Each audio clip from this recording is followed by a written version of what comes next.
Ladies and gentlemen, may I call you to order?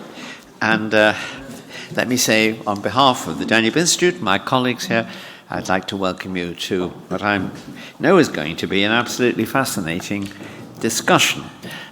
Napoleon said once, "Give me lucky generals." And I would also say, "Give me lucky speakers." And on this occasion, our first speaker, principal speaker, Lord Frost, David Frost, is very lucky indeed because the topic we've got, which is 5 years after Brexit, has been given a tremendous shot in the arm by the successful meeting in Washington between the new Prime Minister for the Labour Party, Sir Keir Starmer, and President Trump. Nobody was expecting that meeting to be a successful one for Keir Starmer. He has no, or very few, natural political affinities with Donald Trump. And yet the meeting was a considerable success. It was a considerable success in the immediate sense because it started a process, a diplomatic process, in which the British have managed to bring together all the Europeans on the one hand to agree to work to both resist Donald Trump on Ukraine policy, but also to work with him at the same time. And that's an unusual achievement. He's had the support in this of European leaders like Italy's Giorgia Meloni.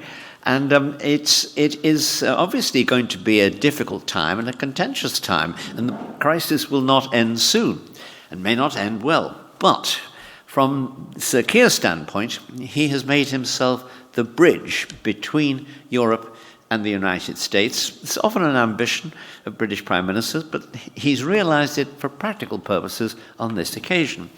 The second element in it is, as for someone who, as I say, does not have any obvious political affinities with Donald Trump, he has managed to leave the room with two things. He, first of all, instead of being crushed by the bear hug, the bear hug proved to be the bear hug of life. It gave him a kind of a boost. And secondly, he received a kind of a promise from President Truman that he will not impose on the UK the same tariffs that he is proposing to impose on the EU. And considering he's imposing even more severe, at least as severe tariffs on Canada, this is something of a surprise and something of an achievement. So what the effect of that is that at a time when Europe will inevitably be rearming and spending more money on defense industries and advanced military technologies, Britain will be the obvious partner of choice for America and for American companies when it comes to actually building the factories and building the technologies and building the AI industries that are going to be necessary to, if we're, as we seem to be, as most parties seem to think, we are going to move from the kind of, I would say, peacetime economy, not to a war economy, but to a deterrence of war economy, because we have been relying on transforming countries all around the world, including Russia and China, into peaceable, peace-loving capitalist countries. That's been our defense policy, and it's obviously collapsed. And now we are moving towards a more serious defense policy. And in that arrangement, it looks as though the special relationship between the United States and the UK has been given, as I say, a serious boost. And that's been not only possible, but it's been become necessary as a result of Brexit. So Brexit has created the circumstances in which this new kind of alliance, which was foreshadowed briefly a few years ago with AUKUS, a US-UK Australian deal to build nuclear submarines that was also much more than that. It was a technology alliance to actually build a new generation of defense technology. So we are moving into a somewhat different world in many ways, and that's one which is so important. Now, David Frost needs no introduction to you, I think, because he's now a fellow at the Danube Institute and has been here on a number of occasions and received it, and we've been delighted to learn from what he has to say. This is his subject. He's the man who negotiated Brexit, and then he subsequently negotiated the trade and cooperation agreement between the EU and Britain, which is actually one of the best and most well considered free trade agreements in the world. I don't think it needs any improvement, actually, but obviously a new set of politicians comes in, they try to improve things, and that reminds me of Patrick Hutber's famous law, improvement equals deterioration. But that's for Lord Frost to tell us today. Now, I will invite him to deliver his remarks. Afterwards, I'll be delighted to invite another fellow of the Danube Institute, a young Brazilian scholar, Stefano Aroque, who has now lived, I think, for at least 8 or 9 years in Brussels, and been active as a scholar of European affairs and of the affairs of the EU in particular. After Lord Frost has spoken, I will invite Stefano to make some comments. I will then moderate the discussion between them, and then invite you all to throw your hats into the ring. And I think it's going to be, I think, a fairly relaxed and pleasant occasion, because we are hot on the news, and we always like to be able to say, you read it here first. So we get Lord Frost.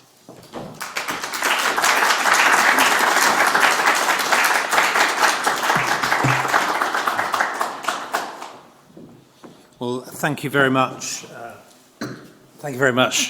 John, and thank you very much to the Institute for having me back. It's always lovely to be here in these wonderful surroundings. So thank you for welcoming me once again. As some of you know, and indeed as it says on my under the photo of me behind me, I started life as a diplomat. My first posting actually was in Cyprus all those years ago, and I was reminded this week of something somebody said about Cyprus and its politics, rather wearily, I imagine, and he said the problem with Cyprus is that it makes more history than it can consume locally. And I feel that's rather true of America and Europe over the last week or two. Things have been going so fast, and the scene has been changing so quickly in a way that we're still trying to find ways of digesting. So I have resisted, just to warn you really, I've resisted the temptation to comment on current events in more than a passing way in my speech, and I'm sure we'll cover it all in discussion, but I didn't want to make my remarks out of date within 24 hours by tying them to a particular situation in the world, and instead wanted to look back really, as the title suggests, at where Britain, and indeed where Europe is 5 years after we left the EU, and what we can learn from that, and where things now stand. So, just over 5 years ago, in fact, and just a few weeks after Boris Johnson won that decisive election victory in Britain, and just 2 weeks after Britain finally left the EU institutions, I gave a speech in Brussels. And it was entitled Reflections on the Revolutions in Europe. Everybody here, I imagine, knows of Edmund Burke, so will recognise what I was alluding to. And the speech, which attracted quite a lot of attention, aimed at doing two things. The first was to set out a negotiating agenda for Britain in the next part of the Brexit talks, the negotiations for a future partnership, as it was called, the free trade agreement that John mentioned. And in particular, we wanted to make clear, in distinction to all our predecessors, that Britain wished to restore our sovereignty. We did not intend to accept any element of EU supervision or control, no provisions for so-called level playing field rules, no residual role for the EU institutions beyond those already forced on us in the withdrawal agreement. The second thing it was aiming to do was to give some intellectual legitimacy to the cause of leaving the European Union, and more broadly to the cause of restored and revived nationhood, to try to get Brits to understand once again, 4 years after the referendum and after the shambles for most of the Brexit negotiations, try and get them to understand that there was an intellectually reputable and practically deliverable case for national independence, and that there was no contradiction between having such independence and delivering economic prosperity. And against this background, I argued in the speech, as the title suggests, that two revolutions, not just one, were underway in Europe, and I think they still are. The first revolution actually went back a bit. It was the creation of the European Union itself. And as I put it, and I quote, "The EU is the greatest revolution in European governance since 1648, a new governmental system overlaid on an old one, purportedly a Europe of nation states, but in reality the paradigm of a new system of transnational collective governance," end quote. The second revolution was, and again I quote, "the reaction to the first, the reappearance on the political scene, not just of national feeling, but also of the wish for national decision-making and the revival of the nation-state. A revolt against a system, against an authorised version of European politics, against a system in which there is only one way to do politics and only one policy choice that can ever be made," end quote. Now, though it was obviously a speech for the moment, but behind its propositions and those quotations and its ideas were, I think, two key questions which are still highly relevant today. The first question is, what happens when a European country loses its commitment to the teleology of European integration, when it wishes to say this far but no further, or perhaps even we've gone too far already? Britain for many years fooled itself with the belief that the European treaties could be reformed, that EU competences could be reordered, before realising that solution was not on offer, and that for us, at least, given the depths of our disagreements, the only real choice was an in or out one. So I asked the question in the speech, could that be a real choice? Could the EU establishment, could the major member states actually live with a European country that was genuinely independent, free to make its own choices, to decide on a destiny that was genuinely different and not some watered-down version of the full-fat EU treaties? The second question behind the propositions in the speech was and is whether the political basis for European integration is in fact a realistic one in the real world.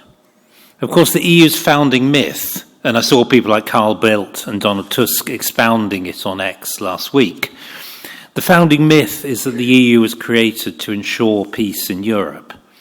And in this view, war and conflict is caused by nationalism, political and cultural, and by competition between states. And the only way to ensure peaceful coexistence is to share resources, share decision-taking, open the borders, and in the end weaken national feeling and cultural cohesion to the degree that people eventually come to identify with Europe itself as the fatherland, a European demos. Now my question is this in fact the correct ontology for Europe? Is there any other way for Europeans, and particularly conservatives? So in this speech I want to look at both of these propositions in the light of our 5 years' experience of Brexit and of what we are now seeing across Europe more broadly. So first of all, where does Britain stand 5 years on? Have we managed to stand up that national independence in the way that I envisaged back in 2020? I think the answer to that is, on balance, yes, we have, but with some qualifications. First of all, the reasons to be positive. The first is the lack of economic turbulence. There is a belief in British politics still that Brexit harmed the economy, but when you look at the figures, it's quite hard to find any real evidence that stacks this up. Indeed, since leaving the transition period at the end of 2020, we have grown faster than Germany, but still who hasn't, France and the Eurozone. Certainly, if there has been an economic hit in the short run, it's been a very small one, and one that's barely visible in the figures. And of course, having said that, benchmarking ourselves against the Eurozone is not a particularly demanding thing to do, and we really should be doing better than we have been. Second reason to be positive is the reinvigoration of our politics. And in Britain, for all the culture wars that still rage around this subject, I maintain that Brexit has come to seem normal in practice. We've got used to the idea that our Parliament is once again the centre of national debate. We've become comfortable debating issues that once were left to the EU institutions and the Council of Ministers: trade policy and trade agreements, the right degree of regulation of the labour market, how to regulate the environment and infrastructure, the right rules for migration, visas, asylum, and much, much more. And it's expected that Britain should have distinct policies and approaches on foreign policy too, and indeed so it has proved. And last year, the British election really meant something. Everything could change as a result of that election, and there was a distinct choice to be made in it. Who won that election mattered, and politics, as a result, has come back to life. Third reason to be positive is that there is a growing divergence between British laws and regulations and those in the EU. It's a positive divergence from our perspective, but also it's concrete proof that such things are possible, can be done. Many, before we left the EU, argued that such divergence was not necessary and certainly not desirable. Yet, nevertheless, it is happening, even though it certainly didn't happen fast enough under the previous Conservative government. Now, admittedly, some of the most important areas have diverged because we have not followed what seem to us misguided EU rules, most obviously and recently the EU's AI Act and the Digital Services Act. But we have also begun to change laws ourselves on issues like GM foods, gene editing, financial services, environmental regulation, and more.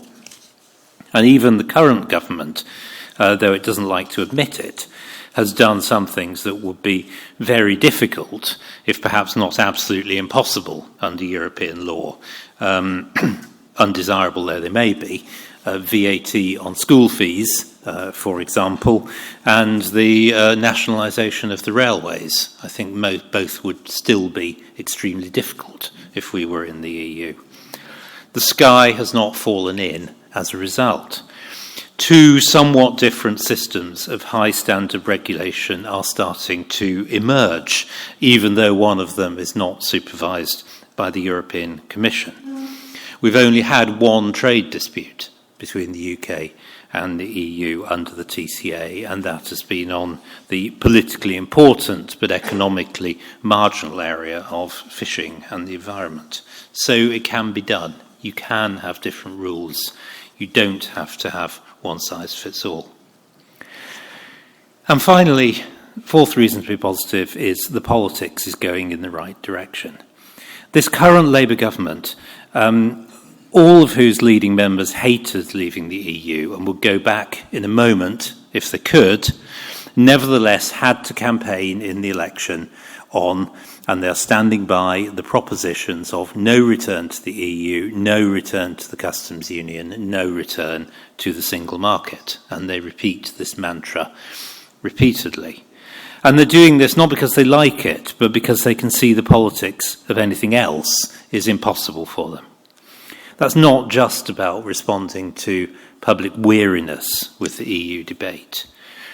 It's a recognition in particular that the substance of return to the EU is extremely difficult, and in particular that any proposition involving a return to free movement for the UK is impossible for the foreseeable future. And indeed, oddly, paradoxically, it's Britain's very failure to control migration in the last couple of years in the way that we thought we would, and certainly should have. It's that failure that's made this very question quite so salient. It's made it so difficult to envisage just letting that go for the future.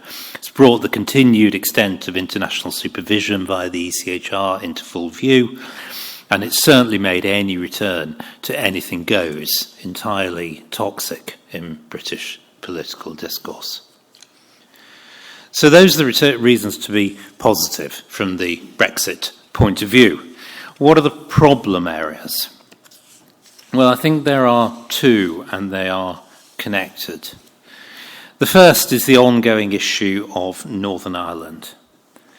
Now, the arrangements unwisely accepted by the Theresa May government, and which we in Boris's government could not unpick, mean that the single market for goods applies in Northern Ireland, and that there is a customs barrier between Northern Ireland and Great Britain. What that means is that not just uniquely in Britain, but uniquely across Europe, the people of Northern Ireland have no say in the laws that affect them in these very important areas. Now, we, Boris Johnson, Liz Truss, made a huge effort to remove these rules unilaterally in 2022. Sadly, Boris was overthrown, I think in part for this reason, though certainly not only for this reason. And the Sunak government subsequently acquiesced in them in the so-called Windsor Framework. Now, this is damaging not only for Northern Ireland's democracy and for our integrity as a nation state. More practically, it creates a huge incentive for any British government not to diverge from EU rules in these areas, not to set its own rules, to remain close to the EU's, and therefore minimise the divergence in laws between one part of our country and another. So that's one problem. The second problem area is connected, and it's that the gravitational pull of the EU has not gone away. The current government may take that firm public position against the EU, the single market and the customs union in public, but it's not so robust in private. Indeed, my own belief is that the current government would like to negotiate something rather like those Northern Ireland arrangements for the whole of the UK, even if that comes at the price of thinner and less valuable trade agreements with third countries, and even if that replicates to the whole of the UK the democratic problem that already exists in Northern Ireland. Now, in 2018 and 2019, that solution was regarded by the EU as cherry-picking, in the phrase of the time, and was rejected. Now, in the current turbulent geopolitical environment, I wonder whether the EU would be quite so purist about this. A solution on these lines would be a really hard sell to the British people, but it was a hard sell in Northern Ireland as well, and the government has a huge majority, and the election is still 4 years away. Moreover, I fear personally that a significant part, not perhaps a majority, but a significant part of my own Conservative Party would not be averse to such an agreement, and whatever they say now would not oppose it strongly. So I worry that such an agreement would be the first slide down that slippery slope back into the gravitational pull of the Union. Let's see. Meanwhile, the Brexit job is therefore over, but it isn't quite complete, and there's a constant risk of some backsliding. Meanwhile, both Leavers and Remainers are disappointed. Leavers because we haven't diverged enough and we haven't done things differently enough, and Remainers because Britain hasn't suffered enough. It's not a settled position. Events will still matter. Now, why am I sharing this UK pain?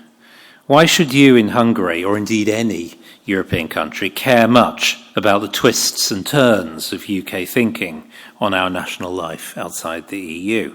Indeed, I can imagine that many Europeans who are friends of the UK might be listening and thinking, well, perhaps it would be quite useful for us to have Britain more closely involved in the EU again. Why should we worry if the gravitational pull brings you back in a bit closer? And indeed, I've heard people say that, looking at the events of the last couple of weeks. So there is an important reason why you should be concerned. And it takes me into answering the second of the two propositions that I mentioned at the start. Why should this matter to Europe? The reason it matters, I think, is that if for whatever reason Britain, a G7 economy, a country with a deeply embedded tradition of national decision-making, and indeed a national myth of resistance to events on the mainland of Europe, a country with huge global economic, cultural and political connections. If such a country cannot resist the EU's tractor beam in the long run, if such a country fails to achieve escape velocity and slips back into orbit around Brussels, then nobody can. What that would mean is that the nation-state model would be over in Europe. The nation-states might continue to exist formally, legally on maps, but their driving force as a national arena for debate, for culture, for cohesion, mutual support would disappear. If the UK can't sustain this outside the EU, how is any country going to sustain it within it? Now, you in Hungary have, of course, faced something like this question repeatedly over the last decade, and I think that for all your success in facing it, you remain vulnerable to events and to electoral politics, just as Poland was. But it isn't a question just for Hungary. At the moment, the zeitgeist in Brussels is still progressive. And when I use that word, I was reminded of your remark at the start, John, about improvement really meaning deterioration. Progressive really meaning not progressive, in fact, in the modern sense of the word. But maybe that zeitgeist in Brussels is going to change. Maybe at some point over the next decade, national conservative politicians will achieve a majority across the national governments and then in the Brussels institutions. Then the direction of politics at EU level will change hugely. But of course there will still be member states who are holdouts, they disagree, they want to resist that new direction.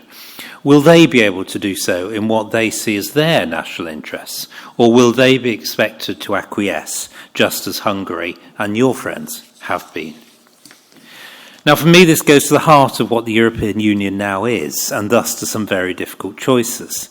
To put it bluntly, are the populist forces, national conservative forces, whatever one calls them, are these forces in Europe seeking to restore the strength and power of the existing nations at the expense of the EU, or are they seeking to capture the EU and turn its policy making into a different direction?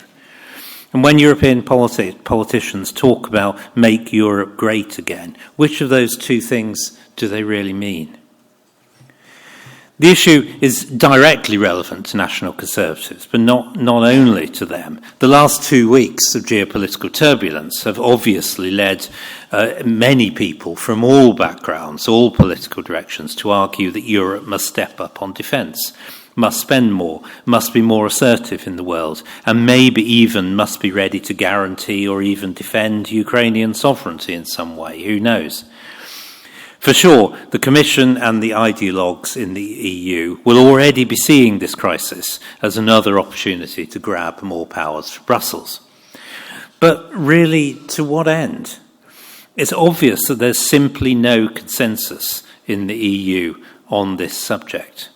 Suppose Europeans were all spending on 5% of their GDP on defence. Suppose we had beautifully integrated armed forces directed by European foreign affairs and defence councils. How would this resolve the differences of view about what should actually be done? Differences which are rooted in very different geography, worldviews, politics, assumptions about how the world works. How would that make Europe great again? Who, if anyone, would really be in charge in those circumstances? Now, the answer the EU's founders would have given is that those differences of view will disappear as each stage of integration proceeds. And as I said at the start, the founding myth of the EU is that closer integration gradually dissolves the political differences. The nations start to blur and decay, happily ceding power to Brussels, and indeed trusting Brussels as the repository of collective interests. Yet surely the real-world evidence proves the contrary to this theory. The time of least friction between at least West European states was in the 60s, 70s and 80s, when EU power was at its weakest. And even the fact that some countries were actual authoritarian dictatorships didn't stop them being in NATO and didn't stop cooperation. Yet ever since the end of the Cold War and the Maastricht Treaty and the long period of integration that has followed, the level of friction and internal conflict in the EU has increased, whether it's over economics, the euro crisis, migration, borders, or most recently over Ukraine. To take another example, the Franco-German motor worked pretty well when France and Germany were in fact largely in control of their own national politics. Now it really doesn't work well at all. It exists more in the breach than the observance. Everywhere you look, the act of making common rules has actually increased the friction and the tension. That is because so much is at stake. Once the powers are given away, they're lost for good. Now, I see the current counter-revolution across Europe as, in many ways, a reaction to these trends. The new emerging political forces are all broadly in favour of national culture, national borders, governments that operate for their citizens first. They're suspicious of decisions taken by technocrats and by politicians who seem to have got disconnected from a firm democratic and national base. That's not surprising. Conservatism is a fundamentally national force. Because it's rooted in real experiences, history, culture, landscape, language, solidarity between a specific set of peoples, it must be so. Every version of conservatism is somewhat different from every other for exactly this reason. In contrast, socialism and social democracy, the progressive ideas that I said dominated the EU, these are constructed ideas. They're not based on actual experiences. They at least purport to appeal to cross-country class solidarity, and they do not have to be national. Conservatism does. And that matters, because this means that the national conservative forces within European countries have to face up to what seems to me to be a real choice. And I come back to it. How are you going to make Europe great again? How is Europe going to revive itself? Can the EU itself be a nation with all the solidarity and common worldview that implies? It's certainly not that at the moment, but can it become one? That question has historically most commonly been asked by pro-federalist progressive left ideologues, mainly because they want to make the EU into a cross-national repository of social democracy and social protection, a refuge from the beastliness of the rest of the world. But now national conservatives need to ask it too. For if you want to make the European Union great again, you're going to have to make it a nation, a federal state, or something close to it. That means you, as national conservatives, have to buy into the theory that more integration can build a nation. To repeat, if you want national conservatism to be a major mainstream political force within the EU, that means that, as it's currently structured, you have to be prepared to impose it on others through the EU institutions. But if you do that, you will then face exactly the same problems as the metro liberal progressives do now. For the EU's diversity in thought and politics doesn't go away, and the weaknesses of its institutions do not disappear just because national conservatives are perhaps temporarily on top. Now, as you can probably tell from my tone, I'm sceptical about the route that involves making the EU and its institutions as an organisation into a national conservative force. Now, I do think "Make Europe Great Again" is a good slogan and a desirable goal. I am a European, even if I'm not a citizen of the European Union. I'm tired of seeing Europe turn itself into a declining museum, a region more often mocked by the rest of the world than admired by it. Europeans aren't going to be taken seriously until we get richer again, stop blocking innovation and change, invest in our borders, our defence in a meaningful way. But I don't think building on the EU and its institutions is the way to achieve this. I believe that a recovery of the nation state is the essential prerequisite for this goal, because the nation state is the most successful way humanity has found to organise politics in a way that allows political and economic freedom, political debate, and the degree of cultural, social, and economic solidarity that's needed to make national institutions work. The decay of the nation state in Europe is a sign of decadence, not of modernity. I believe that an increasing number of Europeans are coming to think the same thing. And that means, I believe, that change has to come. But I believe that Europeans who think this way, national conservatives who think this way, must logically, therefore, face the fact they need to ask some pretty fundamental questions about the EU itself. The EU isn't a nation state. It almost certainly never will be. But it is organised in a way, it's in its DNA, to gradually suck powers from the member states, formally or informally, and weaken them too. The EU is not a democracy, indeed it was designed not to be, and that's why hijacking it to deliver national conservative goals is not going to work. The kind of conservative goals I have in mind are fundamentally based on nation states. As I said, conservatism must be fundamentally national. And you therefore can't use that kind of conservatism. You can't use an organisation to deliver it. An organisation which is not only not a nation state itself, but which is inimical to national solidarity and culture, and which has generated rather than reduced conflict between its nation states. And to think you can is a fundamental category error. So in my view, there's only one solution, and it's that genuine conservatives in Europe who want to make Europe great again need to face up to the need to take back fundamental powers from Brussels to their nations. That doesn't involve dismantling the European Union, but it does involve tackling that teleological view of the EU that I spoke of at the start of this lecture. The view that powers can only ever go one way because it's only the gradual dissolution of national feeling which can stop Europe regressing into nationalism and conflict. It therefore means allowing member states that want it to decide for themselves on more fundamentals, like who comes into the country, citizenship, asylum, border control, social policy, social values, tax levels, why the rigid control over VAT, for example, judgments about how much to regulate the labour market, the right balance between environment protection and building infrastructure, civil liberties, free speech and digital rights, language and culture, how countries run and organise their institutions, and probably much more. All this probably involves different thinking about the EU institutions, especially the court, and the role of EU law. Now, I think this is more than technocratic constitutional tinkering. It's about the fundamental tension between progressive globalism and conservative national feeling.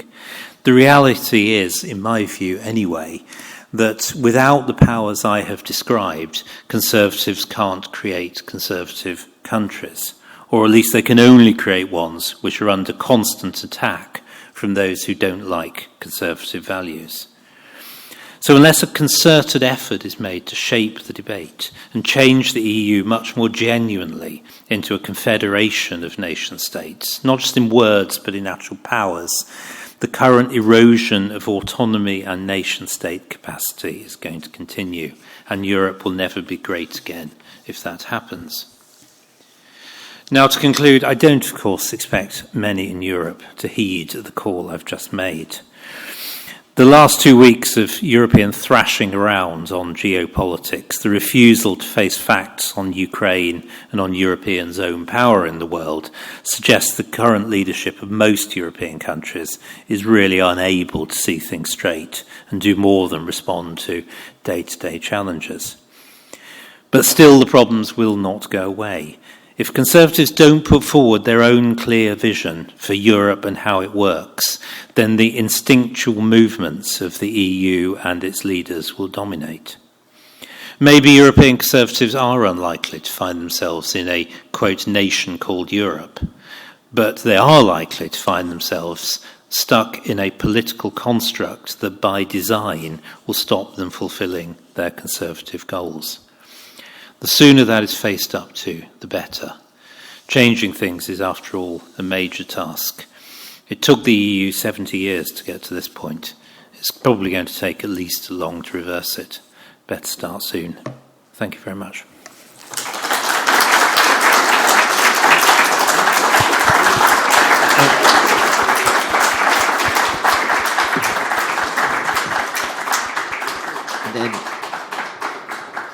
David, we have heard a really important speech, I think, tonight. Thank you very much indeed. This is one which goes to the very heart of the future of Europe, but also of the future of conservatism, too. So these are two intertwined themes here, which we are really exist to discuss, to promote, to analyse, and to do so honestly and critically. And I'm very, very grateful. Stefano, you have been given an enormous mountain of interesting ideas to discuss. Go to it.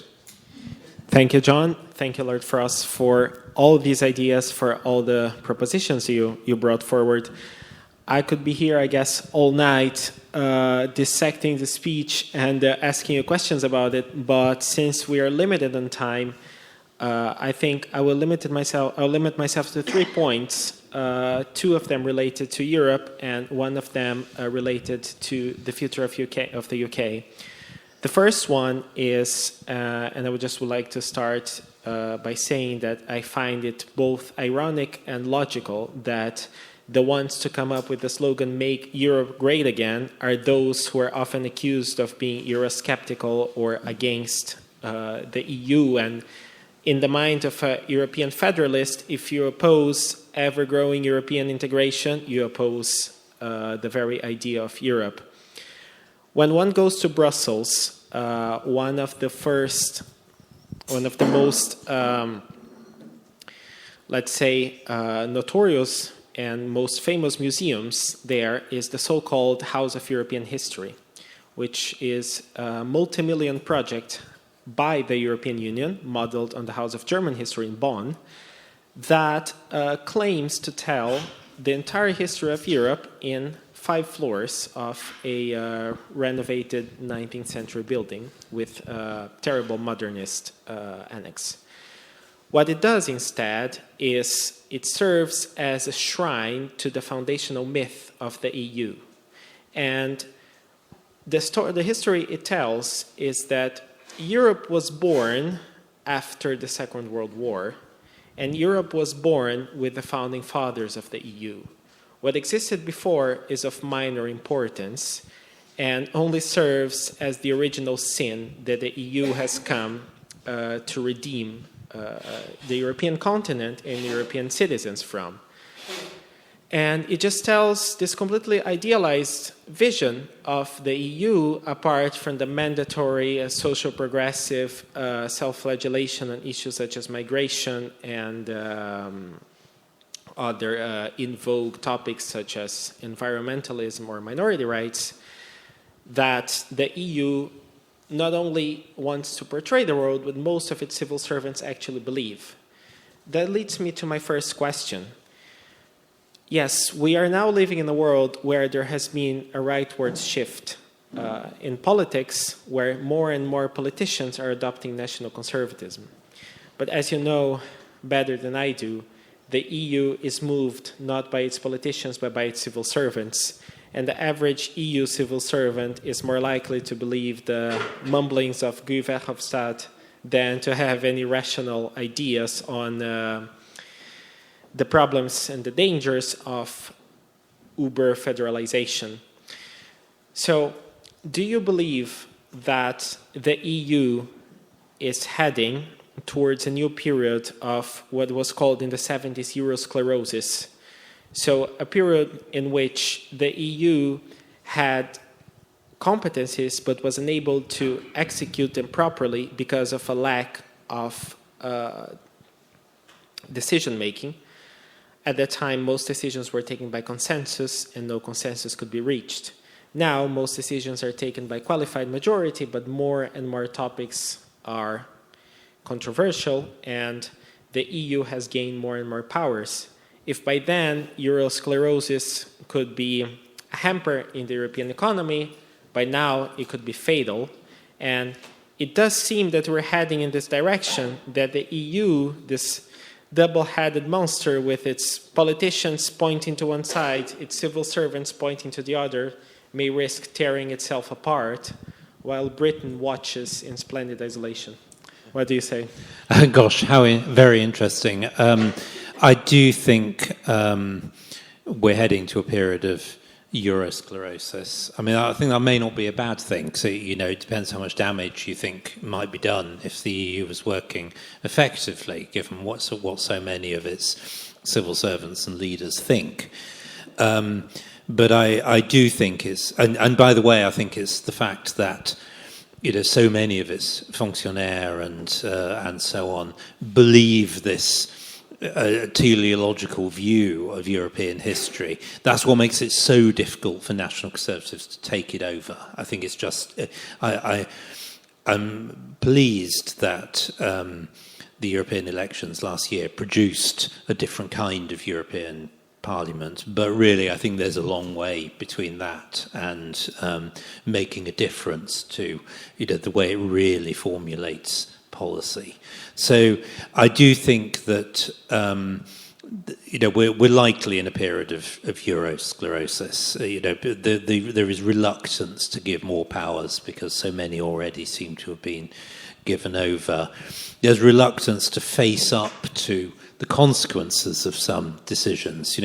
Every time, whether it was vaccines or pandemic expenditure, and now it's going to be defence and Ukraine, the solution is always more borrowing. Let's put it off budget, let's worry about it some other time. It's not to get to grips with the actual underlying economic difficulties and political difficulties that we face.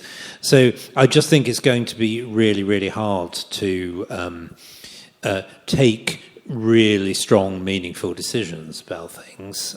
Equally, for the reasons I gave, I think it's going to be really hard to go back because it's just not how the EU is constructed. So we'll have this moment, this period where it's really difficult to take any tough decisions about anything. I'm not sure whether I should say this here, but anyway, I keep comparing the EU to the Austro-Hungarian Empire in its worst days, when it was...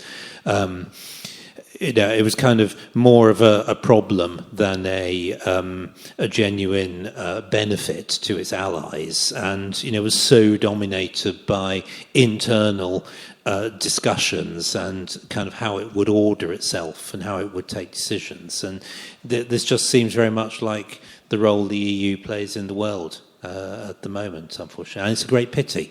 I think the EU was in many ways a slightly misbegotten construct, certainly as it has become in recent years. But as I said, I still want Europe to be successful because 500 million of us live here, and we have a massive tradition of culture, history, economics, all of that, and I want us to be successful, and at the moment we aren't being successful, and we have to be honest about why.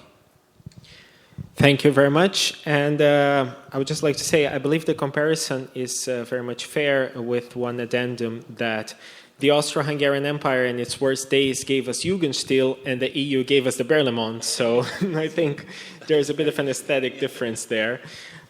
My second question relates to the point you raised in the middle of your speech regarding the example of Brexit to countries that have remained in the EU and have no intention to leave the EU, such as the case of Hungary, but would like to nevertheless reform it from within. I am Brazilian, but I'm also an Italian citizen. And Italy is a country where you can find the most avid Europhiles and the most avid Eurosceptics in the EU, and especially with anything related to the euro. No one would think in Italy, as I think in Hungary and most other countries today, no one would think to leave the EU, but many would like an opt-out from certain policies or from certain entire areas of government. As a matter of fact, last year, both the Netherlands and Hungary have requested an opt-out on migration and asylum policy, which turned out to be a quasi-symbolic measure because due to the EU's ever-growing appetite for national competences, there is a rule that for a country to successfully negotiate an opt-out, it needs the approval of all other member states. This creates a prisoner's dilemma in which one is incentivized to vote against the national interest of another member state, believing that that member state fulfilling their national interest would come at one's own expense, instead of realizing that if all member states would act in some areas on their own national interests, that could come at their own benefit. The British example was often spoken of very candidly in Brussels as a way Brexit to be made as difficult as possible, to punish the UK and to give an example for other countries to follow. This seems to have worked in many ways, as many politicians, many intellectuals who first spoke, if not of leaving the EU, of retreating from the Eurozone, as for example in Italy, now have given up on it or are at least much more discreet on it. To these people and to the people who remain skeptical of today's EU but would like to remain in the EU but a reformed EU, a more confederal EU, what is the message that you believe Britain can give, as in Britain is, after all, a major economy, but if you were speaking on behalf of a country such as Hungary, if you were in the context such as that of Hungary, how do you believe that the situation could be managed?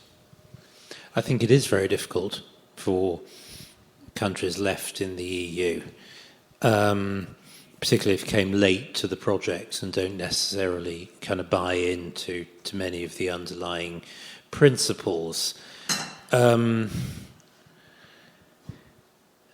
I think, what we can do in the UK, as I said, is try and be the best example possible, not because we necessarily expect anybody to follow. I don't think anybody is going to follow, but to kind of prove it can be done and to prove that it is possible to have more than one way of doing things on the continent of Europe without the sky falling in. I mean, I actually believe that more competition between member states around how they do things would probably be beneficial, but we are a long way from that at the moment.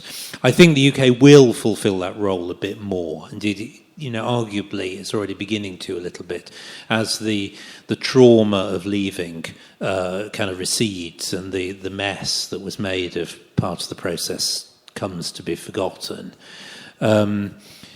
So I would expect that to happen, subject, as I said, to the risk of backsliding and drift back in. Assuming that happens, where does it leave a country like Hungary? I guess I would say that certainly countries, and I know Hungary obviously has not adopted the euro. Countries that have adopted the euro are in a very difficult position now. I'm not sure they do have any real choice about where to go. Countries that haven't still do have some choice, and I'm not recommending this for Hungary, but I can't see any intellectual reason why, for example, a Swiss or Norway-style relationship for Hungary or a country like Hungary couldn't work. It seems like perfectly possible that it could work. It's a different set of trade-offs. It would be traumatic probably to get there, but I can't see anything that makes it like impossible or infeasible to happen. So I suppose that's what I might be saying, particularly if politics seems to turn against national conservatism again. How are you going to protect yourself as a nation state? Maybe you will have to think about one of these options in due course. As I say, I don't think it's going to happen soon and probably won't ever happen at all, but intellectually it seems possible to me. Probably simply cutting loose in the way that we did is a much, much more difficult offer for prospect for most Europeans, and I can't see it happening. Thank you. And one last question from me, and then we will open for the audience. I would like to zoom out a little bit from Europe now and talk a little bit more broadly about the Anglosphere. As John himself has mentioned previously, one of the points that was made, it was often made by Boris Johnson, but also by subsequent prime ministers, was that after Brexit, Britain would increase its ties with the Anglosphere, whether it would be with Australia, both with the Commonwealth and also including the US. Much was talked on a theoretical and practical realm about Kanzak and other concepts. However, I notice one interesting development now. The rightward shift seems to be affecting almost all of the Anglosphere as we speak. The United States has gone to the right. Canada, even though the Liberal Party has enjoyed a surprising late-stage surge, is still bound to have a conservative government unless we have any late surprises in the election. In Australia, Prime Minister Albanese has lost a lot of popular support. The Liberals, which in Australia are a right-wing party, are poised to retake power there.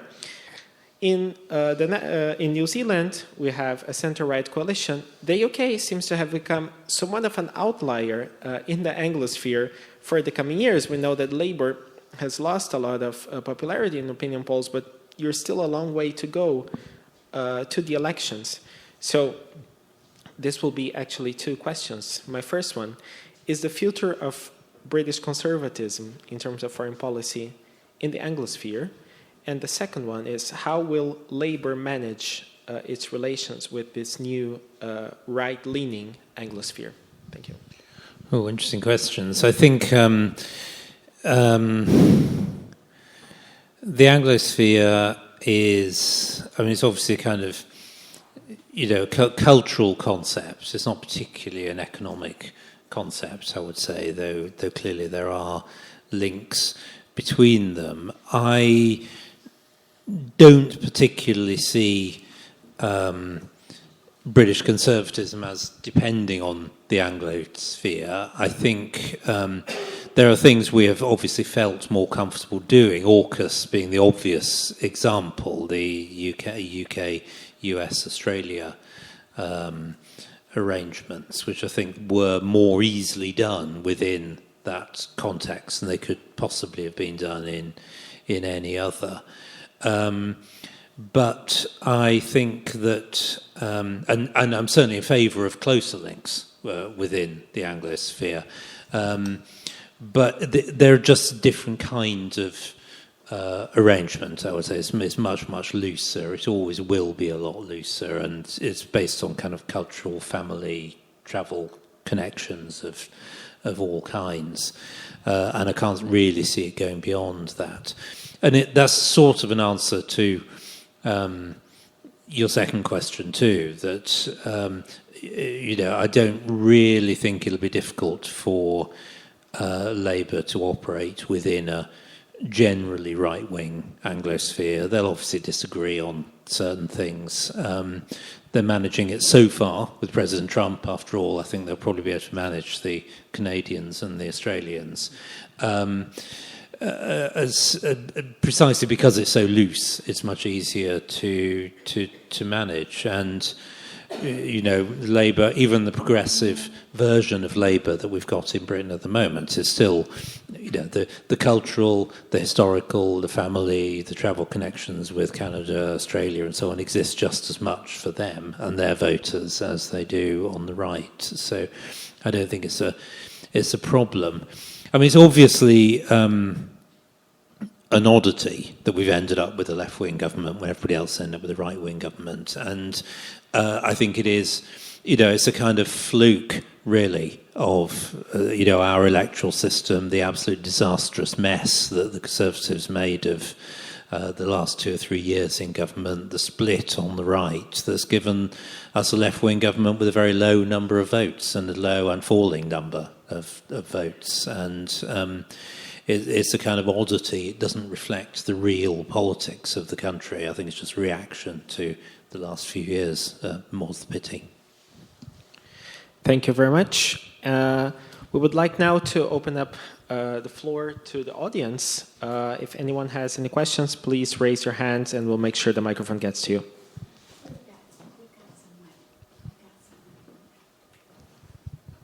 Hi, David, it's good to see you. I always feel, using the Trump metaphor of last week, I think you went into the EU negotiations with a 7-2 hand, which is the worst hand you could have in poker. And basically, the problem when we were negotiating Brexit was the fact that the Europeans wanted to punish you because they wanted to make sure nobody else followed that route. And especially when you have a Theresa May who didn't really believe in it anyway, you've got absolutely no chance. So I had huge sympathy for your position because I think it was completely no-win situation in that respect. The other point, I've actually lived in Budapest now for 32 years, so a long time. What upsets me at the moment is that the UK is not the country I left. It really isn't. To me, it's now a dangerous place. We've lost freedom of speech. We've lost a lot of other things that are fundamental with people. And especially the increase in immigration has been a key factor behind that. Everything that is reported in the UK, like Southport, is reported everywhere all over Europe because of the English language, being no doubt that everybody in Europe knows about the poor woman who went to prison for 18 months because of the Facebook article. That's known by everybody. And that actually pushed parties further right in Europe, like AfD in Germany. And obviously, now we have a situation in Austria where the leading party is not even allowed to be part of the government. So we have a complete mess. What's also upsetting is when I say countries like Hungary, that we don't allow migrants at the moment, and we get fined €1 million a day. €1 million a day because we don't accept migrants. And yet it's the safest country probably in Europe. You can walk the streets at night, there's no problems, and we made those decisions ourselves. And that's why we're all here. Some of us have been here a very long time, like me. What concerns me is that the movement to the right, which I saw coming 10 years ago, after the 2015 debacle with Merkel, is something that's extremely dangerous. And the danger comes from the 1930s, and how once you start bringing the right to fruition, you can end up with a lot of civil war, a lot of civil trouble. And in the UK, until the Conservatives make a deal with Farage, you've got no chance of power. Absolutely no chance. And Farage, at the end of the day, was the other thing that was missing from the negotiations on Brexit, because he was as much a part of winning, if you talk about Brexit, as Boris ever was. And yet you ignored him from the negotiations at your peril. And now we're in the situation we're in. And just one small last point. In terms of Europe, von der Leyen is probably the most hated politician in Europe. And the other person we really don't like are the NGOs. And the NGOs are the ones that are trying to undermine every country, whether that's through the US situation or whatever. What I do see is that Donald Trump is trying to copy what we've achieved in Hungary. We basically got populism here. We're now allowing women who have 2 children not to pay tax again. And that's not a right-wing policy. That's a left-wing policy. We have price controls on fuel. We have price controls on lots of things. And yet, in other countries, that's not occurred. And yet, people keep telling us far right, and we're not. So hopefully, that's you. That's very interesting. Thank you. I won't go into all the ins and outs of the Brexit talks because everyone's kind of had enough, but I accept your sympathy. Thank you. I certainly agree that the wave of migration from the Commonwealth in the last 2 or 3 years has had quite a noticeable impact, probably in Britain, and quite a troubling one. I think the point I would comment on, perhaps mainly, is what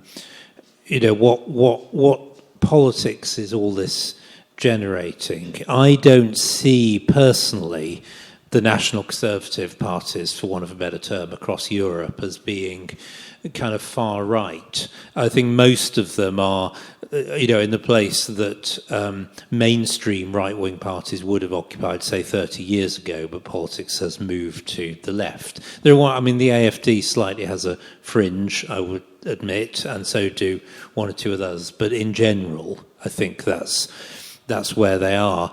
Now, one of the things that worries me in Britain, actually, and we need to try and nip it in the bud before it gets any worse, is that there is a growth of people online on the right who think that Nigel Farage and the Reform Party are not right-wing enough for them and are beginning to flirt with sort of ethno-nationalism. There's been a debate in Britain over the last 2 or 3 weeks as to whether Rishi Sunak is really English or not. And, to me, this sort of thing is a bad sign. It's what we feared when you take away the cohesion of a well-functioning, well-understood, historically based member state and allow people to rely on their kind of ethnic or cultural or group identities, then you must expect everybody to try and get in on that game in the end. And I think that's what we're just beginning to see the start of in the UK and probably a bit around Europe as well. So it is really important that the mainstream right, genuinely conservative right in the UK and everywhere else, get their act together and give people the policies they keep voting for and not seeing implemented. Because it's undoubtedly true that people's tolerance is running a bit low now. That's my impression and experience, and politicians need to respond to it. Thank you. Do we have further questions?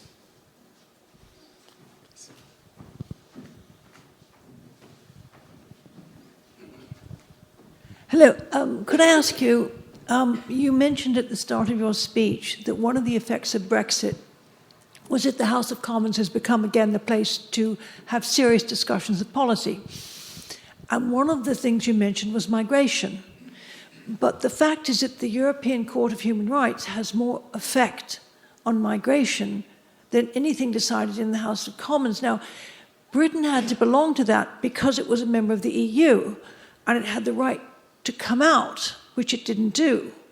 Now, recently, the leader of the Conservative Party gave a speech in which she said she might think about advising coming out of it. But that's not a policy, that's just let's think about it some more. Now, why didn't the people who wanted Brexit also want to come out of that? It's a terrible institution to which to tie the United Kingdom. So I think I admit I've changed my mind on that. Back in 2019-20, when we were doing the final phase of the Brexit negotiations, I thought that we would probably be able to manage within the ECHR, that it wouldn't be a problem. I mean, leaving wasn't in the politics at that time anyway, but that was my my view. I think leaving the EU, getting away from the European Court of Justice, has just revealed quite how strong the European Court of Human Rights actually is, and the Convention, and how much it really shapes things. So I personally, whatever my leader says, I think we need to prepare to come out and arrange things accordingly. We are, the British Parliament is sovereign. No treaty can tell it what to do. We can pass a law and it works for the UK. We can, if we wish, refuse to implement court decisions of the European Court of Human Rights. Much better, I think, to kind of face up the reality and leave in an organised fashion. And I've come to believe we will never get proper control over our immigration, migration, asylum, citizenship set of questions until we leave. And until we face up to that, we're just kind of kidding ourselves. But it's become a more mainstream opinion in Britain, but I don't know whether it's yet a majority opinion. Thank you. We still have time for 2 more questions. So if anyone would like to ask anything, please raise your hands. Gentleman in the back. So you put a lot of emphasis on the importance of the nation state and sovereignty being kind of based in kind of national conservatism. And I'm wondering how you think about at one point you used the word integrity, and I think a lot of nation states think of territorial integrity, holding the country together and not breaking apart. So in the case of the Great Britain, you have Wales and Scotland, and you have England. And you may have an idea where I'm going with this, but it's interesting that on the one hand you have sovereignty, and a lot of small countries may have a different thought that joining forming a federation, joining colonies, joining and becoming a country, and so forth, may be a way to preserve their sovereignty. And I'm wondering how you think differently about, if you're looking from a standpoint of territorial integrity, like issues of Scotland wanting to leave and join the EU, the Great Britain breaking up, other forms of irredentism, as political scientists call it, in that framework, because it's interesting to think about where do you define the nation state, on what scale? Think about the Italian philosopher Manzini. He was a nationalist, and in Italy used to be a lot of these little city-states, and it formed this country called Italy over time. So I'm just curious about that, in terms of if conservatism is national conservatism's basis of that, how you kind of balance that tension on different levels of, territorial integrity, the EU being one. And you're fair to say, well, I just think Great Britain is a more legitimate political entity than the EU, but just thought. So I think, there's a lot in that question, obviously. I think sovereignty, for a country to be sovereign is a kind of technical legal question. It means, in my view, I think generally, that the final source of legal authority is within that country. And, of course, that's not true of any European country at the moment, because even though we've left the EU, we're still within the ECHR. So all of us have abrogated to one degree or other a degree of sovereignty. And sovereignty is often confused with power. You can obviously kind of reduce your power if a country splits up in several bits, but those bits can still be formally sovereign because they have the final say about what goes on in their territories. For me, what makes a nation state is sovereignty in that sense, and a demos. A bunch of people who are willing to kind of work together, hang together, see their identity as basically a kind of co-destiny. There's a degree of, okay, I'm willing to pay a price for people somewhere else in this territory because we're all in it together. That's kind of what it all comes down to. And you can create demosses. I guess England and Scotland kind of created a demos in the 18th, 17th, 18th centuries. And you can lose one. When Ireland became independent in 1922, I think that was a recognition that the Irish demos was not the same as the demos of the United Kingdom, and they preferred, even though they had less power, to be sovereign because that was how they thought of themselves. And it's not a rule, but it is a principle. And I think countries that don't have a demos, where people don't share the same sense of destiny and not willing to kind of pay a price for others in the same territory, in the end run into problems. And I would still say that in the UK, by and large, that sense still exists. It's definitely been weakened in recent years because of devolution and because of the pressure from the EU and the sense that Scotland could be independent without any real cost because it would still be in the EU. But it's up to us to change it. I think the sense of British national identity has weakened a lot in the last sort of 20, 30 years, but you can do a lot of, to some extent, artificial things to rebuild it up again, and I think we should be doing that. The demos has got a bit weak and needs strengthening. If you finish the questions from the floor? Well, first of all, thank you, Stefano. Before we go, I just have one question I want to put to David again. And what you outlined was an extraordinarily accurate and persuasive picture of politics viewed, in a sense, through the spectacle of political theory and political administration, and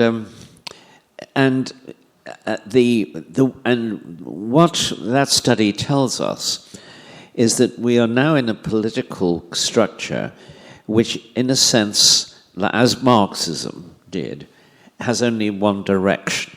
Now, whether or not that direction of whether or not a European movement to a federal European state has to be progressive, I suppose that's arguable. It seems to be its natural direction, certainly, but people have enjoy the benefits in the EU of the common travel area, just as they enjoyed the common travel area in Ireland and Britain. I mean, it's very, very similar in a way. But they often don't want the things that they are told come inevitably with that. And so there are cases, Greece is a very interesting case of a country which found that they were hit by a really sharp end of membership of the EU. And then they still decided to stay in it, in effect. I mean, it required a good deal of political manipulation and so on, but nonetheless. And Ireland is a country which seems to have decided that it is self-sacrificially going to be a member of the EU. That can't be explained, it seems to me, entirely by manipulation. There has to be some element in the population, which is, and what that may be, is they have lost faith in the national idea, and this idea has filled it up. I don't believe it's the majority in any one state, actually, but it is a very active minority. So my question would be, what kind of events do you see happening as possibilities, not inevitabilities, in European politics that is going to change the positions of large numbers of the population and significant members of significant political parties, so that they say, not we want to leave the EU, but we do not want to have an entire worldview imposed on us, which is imposed on us also dishonestly, and so on. What can you see that would sharpen the contradictions, as the Marxists say, to the point where people would say, we can't have this anymore. Either we get out or we get a completely different system. Yeah, what's a good question. And you're right. I think there is a group in every country, which kind of identifies more with the EU and with the system and with the benefits that it begins with their fellow citizens. And we saw that in Britain after the Brexit vote. It turned out that 15-20% of the people kind of really, really wanted to remain part of the EU and didn't really care that much about many of their fellow citizens in Britain and what they had voted for. So, it's going to be even stronger elsewhere, undoubtedly. How can one reverse that trend? Well, fundamentally, it's the job of national politicians to explain why things should be better, could be better under a different dispensation. I think things are getting so bad across Europe and in some member states now that people are beginning to ask these questions. And, we are basically, most Western European member states and the UK are basically at zero growth now. They're at stasis. And it could get worse. The economies could start to gradually decline over the next decade or so. And people will really feel that. They're already feeling zero growth, actually, and asking why that has to be the case. And I think, the obvious hot button issues are migration and net zero, I think, where people just say, sufficient forces in sufficient member states say, we're just not doing this anymore. It isn't to our advantage.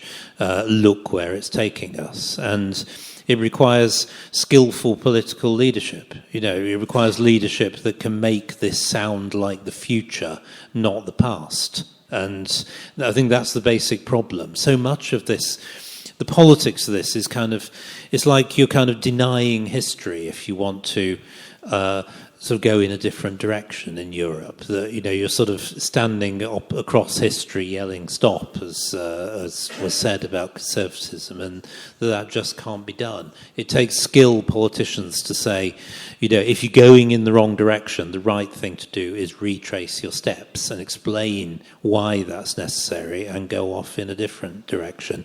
And I just don't see that we have such politicians mainly across Europe at the moment. They've all been marinated in the current system and all benefit from it, and there's very little in it for them, but it could change. I mean, that's what democracy is, and I still think there's enough democracy in Europe in the end for people to be able to change the direction.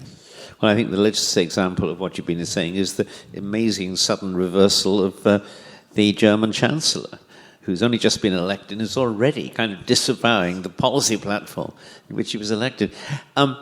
I think the answer I'm going to give to my own question is what we need is for you to write a thriller based upon the breakup of the European Union or a crisis which brings about.